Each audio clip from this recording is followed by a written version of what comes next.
Well, thank you very much again for this great prize and also for your kind introduction. It is for me a great honor and privilege to be here today, and I would like to thank the Prague University of Economics and also to Professor Joseph Sima for inviting me to Prague to speak about the Spanish scholastics and the theory of dynamic efficiency in this marvelous city. So I will divide my presentation in three different parts. In the first one, I will speak about the Spanish roots of Austrian economics. In the second, I will introduce, following the Austrian tradition, a dynamic concept of economic efficiency. And third, I will try to demonstrate the intimate relationship that exists between ethics and efficiency in the capitalist system. So, let me begin by making a few points on what I think is the true origin of the Austrian School of Economics, and that which should be traced back to the works of the Spanish scholastics of what is known as the Siglo de Oro Español. Siglo de Oro Español in English is the Spanish Golden Age, which ran from the mid-16th century through the 17th century. The great Austrian scholar Murray Rothbard was the first one to develop the thesis that the Austrian school is of Spanish origin in 1974 in this famous South Royalton Conference. And also, the Nobel Prize winner Friedrich von Hayek shared Rothbard's view, particularly after Hayek met Bruno Leoni, the Italian scholar and author of the book Freedom and the Law. These two scholars, Hayek and Leoni, met in the 1950s, and Leoni convinced Hayek that the intellectual origins of classical economic liberalism lay in Mediterranean Europe, and certainly not in Scotland. I have a letter here from Hayek dated January 7, 1979.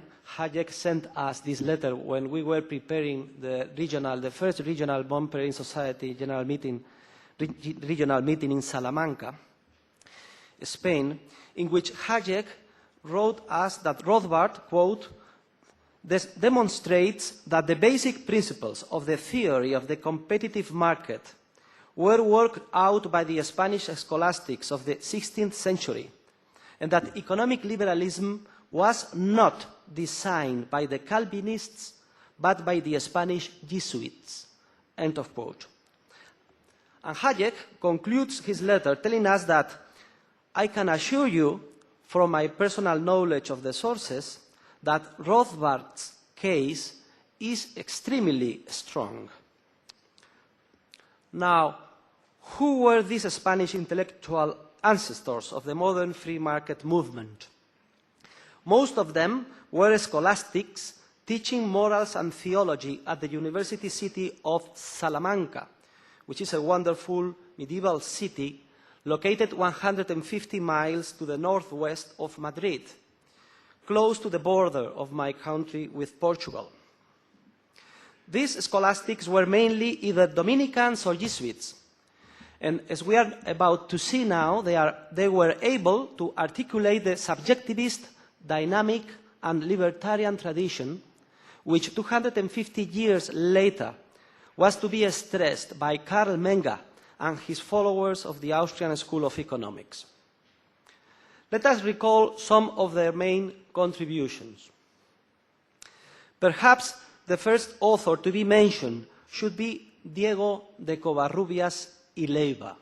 What's his name? Covarrubias was born in 1512, the son of a famous architect, and he became bishop of the city of Segovia and also minister of King Philip II. If you should visit Spain, I recommend you to tour the museum of the great Spanish painter El Greco in the city of Toledo. There you will see a stunning portrait of Covarrubias, who in 1554 set forth better than anyone before him the subjectivist theory of value, which is the foundation of all free market principles. Specifically, Covarrubias concludes that, quote, the value of an article does not depend on its essential nature, but on the subjective estimation of men, even if that estimation is foolish, end of quote. And he adds that in the Indies, wheat is dearer than in Spain because men esteem it more highly, though the nature of the wheat is the same in both places. Another important author is Luis Saravia de la Calle. Saravia de la Calle was the first Spanish scholastic to demonstrate that prices determine costs, not vice versa. Saravia de la Calle also has the special merit of having written his main work in Spanish, not in Latin. Its title is Instrucción de Mercaderes. In English, would be Instruction to Merchants or to Entrepreneurs. And in this book we read that, quote, those who measure the just price by the labor, costs, and risk incurred by the person who deals in the merchandise are greatly in error. Because the just price is found not by counting the cost, but by the subjective common estimation of men. Saravia de la Calle is also a great critic of fractional reserve banking.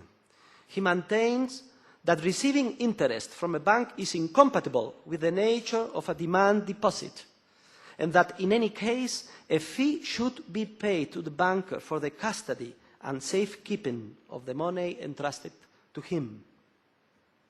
And a similar conclusion is reached by another famous Spanish scholastic, Martín Azpilcueta.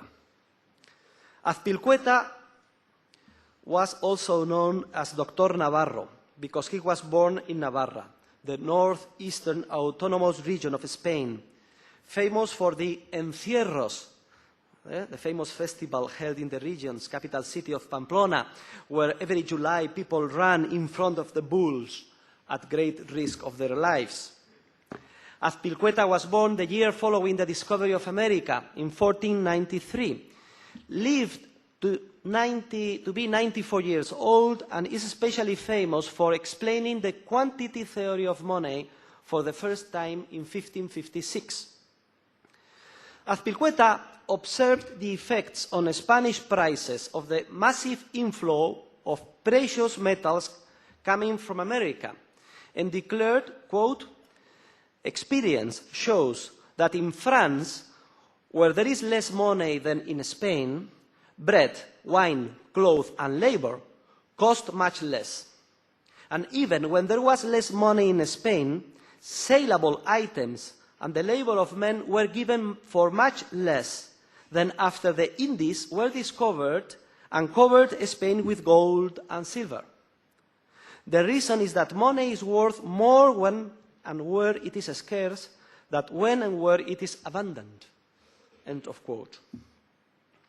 The Spanish scholastics also gained a clear insight into the true nature of market prices and the impossibility of attaining an economic equilibrium. So the Jesuit Cardinal Juan de Lugo, wondering what the equilibrium price was, as early as 1643, reached the conclusion that the equilibrium depends on such a large number of specific circumstances that only God can know it. In Latin, he stated, pretium justum mathematicum, licet soli Deo notum. And another Jesuit, Juan de Salas, with regard to the possibility that an authority, the government, could come to know the specific information of the market needed to regulate it, asserted that it is so complex that, in Latin, quas exacte comprendere et ponderare Dei est non hominum, in English, that only God, not men, can understand that market information exactly. Furthermore, the Spanish scholastics were the first to introduce the dynamic concept of competition. In Latin, they call competition with the Latin name concurrentium, which is best understood as a process of rivalry among entrepreneurs.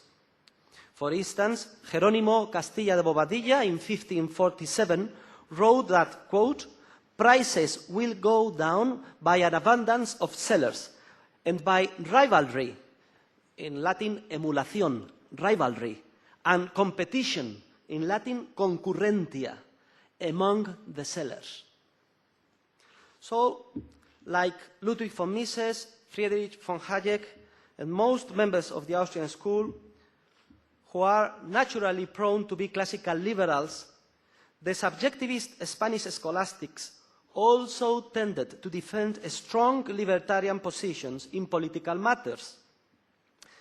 For instance, the founder of international law, the Dominican Francisco de Vitoria, began the Spanish scholastic tradition of denouncing the conquest, and particularly the enslavement of the Indians by the Spanish in the New World, thus reviving the idea that natural law is morally superior to the mere might of the state. And this natural law tradition was further developed by the great libertarian Jesuit Juan de Mariana, who in his book on the alteration of money, in Latin De Monetae Mutatione, published in 1609, condemns as robbery any government debasement of coins. Mariana also maintained in his well-known theory on tyrannies that any individual citizen can justly assassinate a governor who imposes taxes without the people's consent, seizes the property of individuals and squanders it, or simply prevents a meeting of a democratic parliament. The only doctrine on which I disagree with Mariana is in his condemnation of the typical Spanish fiesta of bullfighting. But being as I am the grandson of a famous Spanish bullfighter, I concede that I am probably not too impartial on this matter.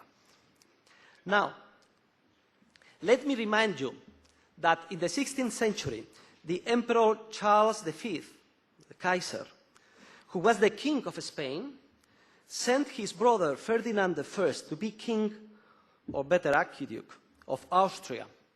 And etymologically, Austria means eastern part of the empire, which in those days comprised almost all of continental Europe, with the sole exception of France, which remained an island surrounded by Spanish forces. Now you will understand the origin of the intellectual influence the Spanish scholastics exerted on the Austrian school. This was not a pure coincidence or a mere whim of history, but originated from the intimate historical, political, and cultural relations which arose beginning in the 1500s between Spain and Austria, and which would continue for several centuries. Italy certainly also played an important role in this connection, acting as a cultural, economic, and financial bridge over which the relations between the two farthest points of the empire, Spain and Austria, flowed. So as you see, there are very strong arguments to support the thesis that at least at its roots, the Austrian school is a truly Spanish school. Indeed, I think the greatest merit of the founder of the Austrian school, Karl Menger, was to rediscover and take up this continental Catholic tradition of Spanish scholastic thought, which was almost forgotten due to the negative influence of Adam Smith and his followers of the British classical school. To quote Professor Leland Jigger in his review of Rothbard's last book on the history of economic thought, quote, Adam Smith dropped earlier contributions about subjective value, entrepreneurship, and emphasis on real-world markets and pricing, and replaced it all with a labor theory of value and a dominant focus on the long-run natural price equilibrium, a world where entrepreneurship was assumed out of existence. Adam Smith also mixed up Calvinism with economics, as in supporting usury prohibition and distinguishing between productive and unproductive occupations. Adam Smith lapsed from the laissez-faire from the, I would say, radical laissez-faire of several 18th century French, Italian, and Spanish economists, introducing many waffles and qualifications. And Smith's work was unsystematic and plagued by contradictions. End of quote. Fortunately, and despite the overwhelming intellectual imperialism of the British classical school, the continental, subjectivist, free market tradition was never totally forgotten. Several economists, like Cantillon, Turgot, and Say, kept the torch of subjectivism and entrepreneurial analysis burning. Even in Spain, during the years of decline in the 18th and 19th centuries, the old scholastic tradition survived in spite of the typical inferiority complex toward the British intellectual world at that time. We find proof of this in the fact that another Spanish Catholic writer solved the paradox of value and clearly set forth the theory of marginal utility 27 years earlier than Carl Menger did. His name was Jaime Balmes. Balmes was born in Catalonia in 1810 and passed away in 1848. During his short life, he became the most important Spanish domestic philosopher of all Spain. And a few years before his death, on September 7, 1844, he published an article entitled True Idea of Value, or Thoughts on the Origin, Nature, and Variety of Prices. In this article, Balmes solves the paradox of value and clearly sets forth the idea of marginal utility. Balmes asks himself, quote, "Why is a precious stone worth more than a piece of bread?" And he answers, "It is not difficult to explain, since the value of a thing is determined by its utility. If the number of means of satisfying a need increases, the need for any one of them in particular decreases. As it is possible to choose among many, none of them is indispensable.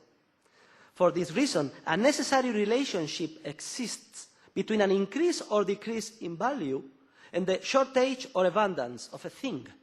End of quote. In this way, Balmes was able to close the circle of the continental Catholic tradition of subjectivism, which could then be completed a few years later by Karl Menger and enhanced by his followers of the Austrian School of Economics. We can conclude then that to a large extent we owe to these great thinkers of the Spanish Golden Age the current revival of free market liberalism and of the Austrian School of Economics all over the world. And now, let us proceed with the second part of my presentation. I am going to criticize the mainstream static concept of economic efficiency, which I propose to replace with a typically Austrian concept of dynamic efficiency. The term efficiency derives etymologically from the Latin verb ex facio, which means to obtain something from. The application to economics of this concept of efficiency as the ability to obtain something from predates, of course, the Roman world and can even be traced back to ancient Greece, where the term oikonomia was first used to refer to the efficient management of the family home.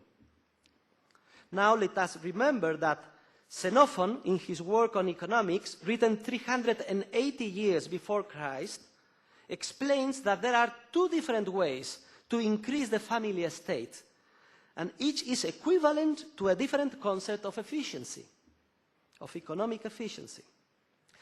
The first idea corresponds to the static concept of efficiency and consists of the sound management of the available or given economic resources to prevent them from being wasted. According to Xenophon, the best way to achieve this static efficiency is by keeping the home in good order, is what he writes in his book. However, along with the concept of static efficiency, Xenophon introduces a different concept, that of dynamic efficiency, which consists of the attempt to increase one's state through entrepreneurial creativity, that is, by trade and speculation, more than by the effort to avoid wasting the resources already available. This tradition of clearly distinguishing between the two different concepts of economic efficiency, the static and the dynamic, survived even until the Middle Ages.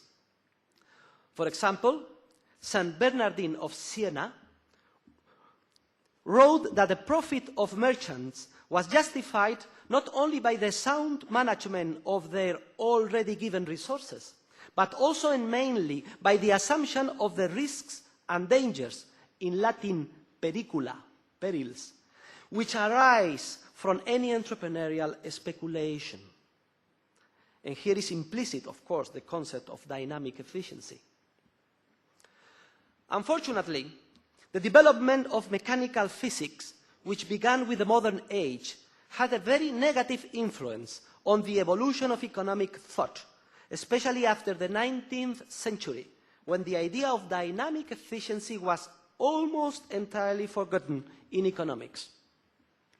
Both the Austrian Hans Meyer, before the Second World War, and Philip Mirowski nowadays have stressed that mainstream neoclassical economics developed as a pure copy of 19th century mechanical physics, using the same formal method, but replacing the concept of energy with that of utility, and applying the same principles of conservation, maximization of the result, and minimization of waste.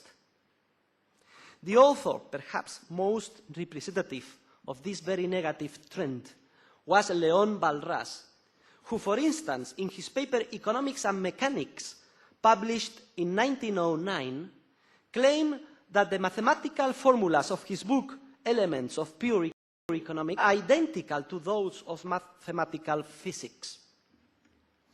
In short, the influence of mechanical physics eradicated the creative, speculative, and dynamic dimension, which was implicit in the idea of economic efficiency from its very beginning. And all that remained was the reductionist static aspect, which consists solely of minimizing the waste of already known or given economic resources.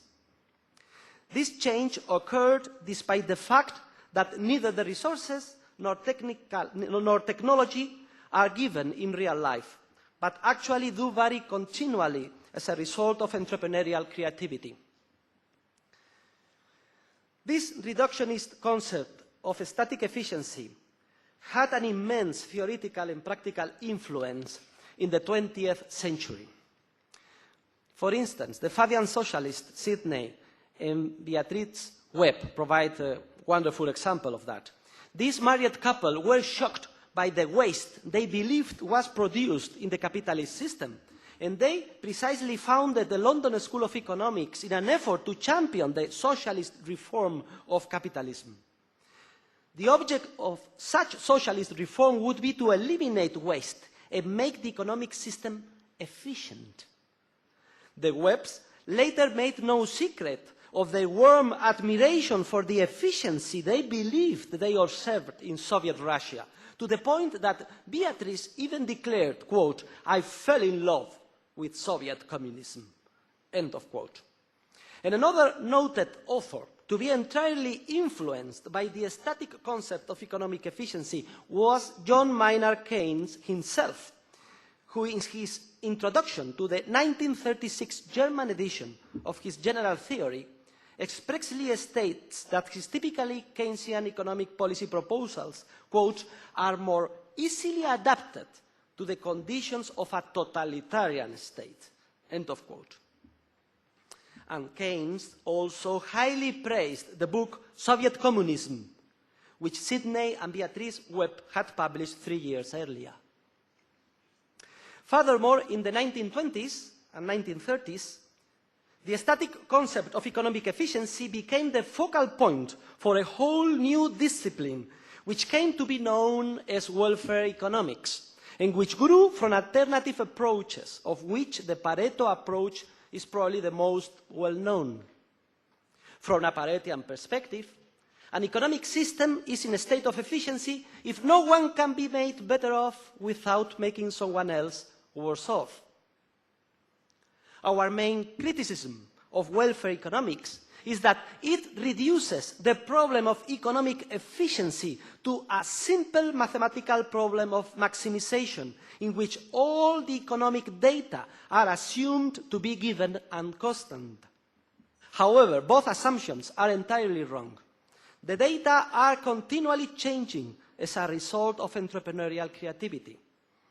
And precisely for that reason, we need to introduce an alternative concept, that of dynamic efficiency, understood as the capacity to foster both entrepreneurial creativity as well as coordination. In other words, dynamic efficiency consists of the entrepreneurial capacity to discover profit opportunities as well as the capacity to coordinate and overcome any social maladjustments. In terms of neoclassical economics, the goal of dynamic efficiency should not be to move the system toward the production possibility frontier, but rather to enhance entrepreneurial creativity and thus to continually shift the production possibility curve toward the right. The word entrepreneurship derives etymologically from the Latin term imprehendo. Imprehendo in Latin means to discover, to see, to realize something. In this sense, we may define entrepreneurship as the typically human ability to recognize opportunities for subjective profit which appear in the environment and to act accordingly to take advantage of them. Entrepreneurship, therefore, involves a special alertness, which the Webster Dictionary defines as, quote, the ability to be watchful, vigilant. Also, fully applicable to the idea of entrepreneurship is the verb to speculate, which also comes from the Latin word specula. Specula refers in Latin to the towers from which lookouts could see into the distance to try to detect anything that approached. Every entrepreneurial action not only creates and transmits new information, but also coordinates the previously discoordinated behavior of economic agents. Whenever someone discovers or creates a profit opportunity and buys a certain resource cheap and sells it dear, he harmonizes the previously discoordinated behavior of the owners of the resource, who very probably were squandering and wasting it, with the behavior of those in need of that resource. Therefore, creativity and coordination are two sides of the same, I would say, entrepreneurial coin. Now, from a dynamic standpoint, an individual, a company, an institution, or even an entire economic system or society will be more efficient the more it promotes entrepreneurial creativity and coordination. And from this dynamic perspective, the truly important goal is not so much to prevent the waste of certain means considered known and given, as it is to continually discover and create new ends and means. For a more extensive treatment of this entire matter, I recommend you the principal works of Mises, Hayek, Israel Kittner, and Murray Rothbard on the idea of the market as a dynamic process driven by entrepreneurship, and on the notion of competition as a process of discovery and creativity. In my opinion, these Austrian authors provide us with the most exact concept of dynamic efficiency, which contrasts with a more imperfect concept of dynamic efficiency developed, for instance, by both Joseph Alois Schumpeter and Douglas North. North and Schumpeter offer totally opposite perspectives. While Schumpeter exclusively considers the aspect of entrepreneurial creativity and its destructive power, which he calls the process of creative destruction, Douglas North concentrates on the other aspect, which he calls adaptive efficiency, or the coordinating capacity of entrepreneurship. Now we see that the true Austrian concept of dynamic efficiency, that developed by Mises, Hayek and Kirchner, combines both the creative and coordinating dimensions, which Schumpeter and North studied only in a separate, partial and reductionist manner. And now, and third and finally, let us concentrate on my last line of research, on the intimate relationship that exists between ethics and the concept of dynamic efficiency, which I have just presented. Mainstream neoclassical economic theory rests on the idea that information is objective and given, either in certain or probabilistic terms, and that the issues of utility maximization have absolutely no connection with moral considerations. Furthermore, the dominant static viewpoint led to the conclusion that resources are in a sense given and known, and therefore the economic problem of their distribution was deemed separate and different from the issue of their production. Granted, if resources are given, it is vitally important to inquire into the best way to allocate among different people both the available means of production and the consumer goods that result from them. But this whole approach collapses like a stack of cards if we adhere to the dynamic concept of market processes, the theory of entrepreneurship, and the notion of dynamic efficiency I just have explained. From this perspective, every human being has a unique creative capacity that continually enables him to perceive and discover new profit opportunities. And entrepreneurship consists of the typically human ability to create and discover new ends and means, and is the most important characteristic of human nature. If ends, means, and resources are not given, but are continually created from nothing as a result of the entrepreneurial action of human beings, clearly the fundamental ethical problem is no longer how to justly distribute what already exists, but instead how to promote entrepreneurial creativity and coordination. Consequently, in the field of social ethics, we arrive at the fundamental conclusion that the idea of human beings as creative and coordinating actors implies the axiomatic acceptance of the principle that every human being has a natural right to appropriate all results of his entrepreneurial creativity. That is, the private appropriation of the fruits of entrepreneurial creation and discovery is a tenet of natural law. And it is a tenet of natural law because if an acting person were not able to claim what he creates or discovers, his capacity to detect profit opportunities would become entirely blocked, and his incentive to act would disappear. Moreover, this principle is universal in the sense that it can be applied to all people at all possible times and in all conceivable places. To coerce free human action to any degree by impairing people's right to own what they entrepreneurially create is not only dynamically inefficient, since it obstructs their creativity and coordinating capacity, but also fundamentally immoral, since such coercion prevents human beings from developing that which is by nature their most essential item, the most essential characteristic.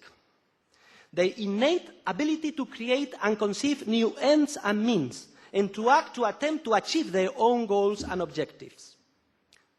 Precisely for these reasons, not only socialism and interventionism, but also any form of estatism are not only dynamically inefficient, but also ethically unjust, ethically immoral. It must be taken into account that the force of entrepreneurial creativity also manifests itself in the desire to help poor people, and in the systematic search for situations in which others are in need, in order to try to help them. In fact, coercive state intervention through the typical mechanisms of the so-called welfare state neutralizes and to a great extent blocks the entrepreneurial effort to help one's neighbors, both close and distant, who are experiencing difficulties. And this is an idea that, for instance, Pope John II very well stressed in section 49 of his 1991 encyclical Centesimus Annus. Furthermore, according to our analysis, nothing is more dynamically efficient than justice understood in its proper sense. If we think of the market as a dynamic process, then dynamic efficiency, understood as coordination and creativity, results from the behavior of human beings who follow certain moral laws, mainly regarding the respect for life, private property, and the fulfillment of contracts. Only the exercise of human action subject to these ethical principles gives rise to a dynamically efficient social process. And it is now easy to see why, from a dynamic standpoint, efficiency is not compatible with different models of equity or justice, as the second fundamental theorem of welfare economics erroneously states. But instead, efficiency arises only from one idea of justice, that based on the respect for private property, entrepreneurship, and, as we will see in a moment, also the principles of personal morality. Therefore, the contradiction between efficiency and justice is plainly false. What is just cannot be inefficient, and what is efficient cannot be unjust. A dynamic analysis reveals that justice and efficiency are but two sides of the same coin, which also confirms the consistent, integrated order that exists in the spontaneous social universe of human interactions. Now, let us conclude with some ideas on the relationship between dynamic efficiency and the principles of personal morality, especially in the field of family and sexual relations. Up to this point, we have looked at social ethics and discussed the key principles which provide the framework that makes dynamic efficiency possible. Outside of that realm lie the most intimate principles of personal morality. The influence of principles of personal morality on dynamic efficiency has rarely been studied, and in any case they are considered to be separate and different from social ethics. However, I believe this separation to be completely unjustified. In fact, there are moral principles which are of great importance to the dynamic efficiency of any society, which are subject to the following apparent paradox. The failure to uphold them on a personal level entails a huge cost in terms of dynamic efficiency. But at the same time, the attempt to impose these moral principles using the force of the state or of any private agency generates even more severe inefficiencies from the dynamic point of view. Hence, certain social institutions are needed to transmit and encourage the observance of these personal moral principles, which by their very nature cannot be imposed by violence or coercion, but are nevertheless of great importance to the dynamic efficiency of every society. It is mainly through religion and the family that human beings, generation after generation, are able to internalize these principles and thus learn to keep them and transmit them to their children. The principles which relate to sexual morality, the creation and preservation of the family institution, the faithfulness between spouses, and the care of children, the control of our atavistic instincts, and specifically the overcoming and restraint of envy, are all of crucial importance to every successful social process of creativity and coordination. For an illustration of the importance of analyzing personal moral principles in terms of the theory of dynamic efficiency. Let us consider, for example, the behavior of spouses should aspire to, with consistent effort, in order to keep their marriages going and preserve the institution of the family, not only for their own benefit, but especially for that of their children. We can ask ourselves, for example, what happens to dynamic efficiency if husbands abandon their wives and families to live with new, more attractive younger women? From the start, wives will then be aware of the high risk that precisely when they are getting older and the children are nearly grown, their husbands may divorce them. If such immoral behavior becomes widespread, not only will a larger number of marriages and families be broken up, but even more significantly, the rate at which new marriages and families are started will decline, and women will tend to prolong their single life to ensure their professional careers and independent means of support, all of which will lead to a dramatic drop in the birth rate. In the absence of migratory trends, to ease the decrease in the birth rate and the consequent aging of the population, the social process of entrepreneurial creativity and coordination, which promotes dynamic efficiency, will be impaired. As Hayek taught us, both the progress of civilization and economic and social development require a constantly expanding population, capable of sustaining, among a continually increasing number of people, a steady growth in the volume of social knowledge and information which entrepreneurial creativity generates. Dynamic efficiency depends on people's creativity and capacity for coordination, and other things being equal, it will tend to increase as the number of human beings increases, which can only happen within a certain framework of moral principles to govern family relationships. However, as I have already stated, this is a kind of a paradox. The entire framework of personal moral principles cannot be imposed by force or violent coercion.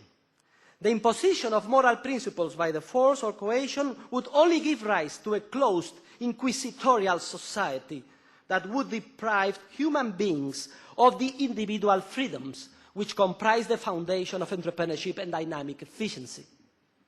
This fact precisely reveals the importance of alternative, non-coercive methods of social guidance which expose people to the most intimate and personal moral principles and encourage their internalization and observance.